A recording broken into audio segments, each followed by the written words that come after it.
បាទជំរាបសួរបងប្អូនណាដែលចង់ខត្រីដែលមានរសជាតិឆ្ងាញ់ហើយផុយឆ្អឹងល្អគឺខជាមួយផ្លែតលឹងទឹងបងប្អូន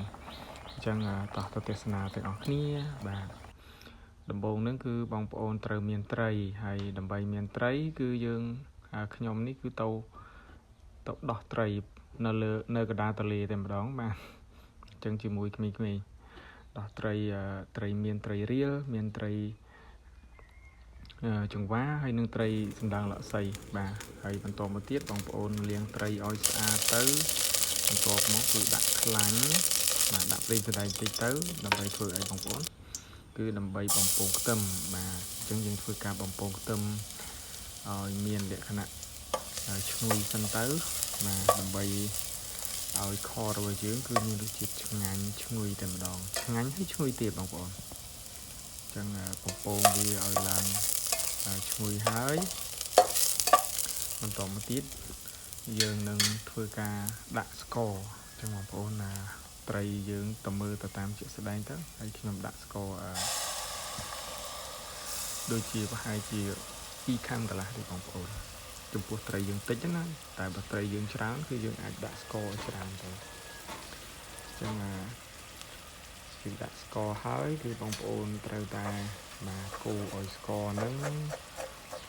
យើងដាក់ភ្លើងតិចកុំដាក់ច្រើនកុំដាក់ខ្លាំងពេក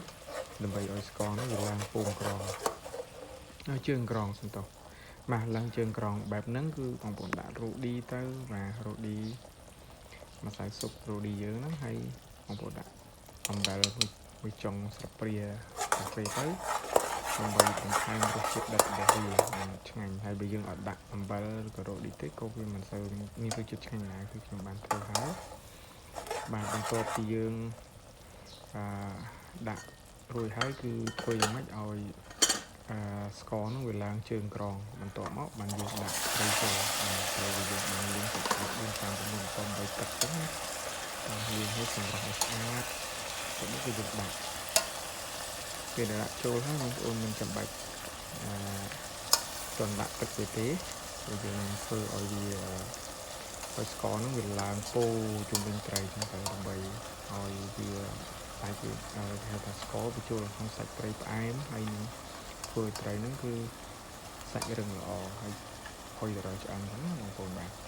បន្ទាប់មកគឺយើងទុកចោលវាឲ្យវាឡើងពោ5នាទីចឹងទៅណាក្រោយពីឡើង5នាទីហើយបងប្អូនថែមទឹកទៅតាមជាក់ស្ដែងបាទថែមទឹកព្រោះយើងនឹងត្រូវរំងាស់វាយូរបន្តិចដើម្បីបានខត្រីដែលមានរសជាតិឆ្ងាញ់ហើយផុយល្អក្រោយពីយើងរំងាស់ឲ្យវាពុះហើយគឺបងប្អូនត្រូវថែមដាក់ផ្លែតលឹងទឹងចូលបងប្អូនបាទអញ្ចឹងផ្លែតលឹងទឹងបេះអាណាផូទៅអានេះតែវាចាស់ល្អឲ្យវាផុយល្អទៅវាលាយឡំជាមួយនឹងទឹកហ្នឹងគឺបាទផ្អែមជូរអែមផ្អែមជូរអញ្ចឹងគឺឆ្ងាញ់មែនទែនបាទបើសិនជាយើងអត់ដាក់តលឹងទឹងទេវាអត់សូវគេហៅថារសជាតិវាអត់សូវដិតហើយអត់សូវឆ្ងាញ់អញ្ចឹងហើយយើងដួសពពុះកខ្វក់ហ្នឹងចេញទៅដែលមានជាតិឆ្ងាញ់អរគុណបងប្អូនប៉ុណ្ណឹង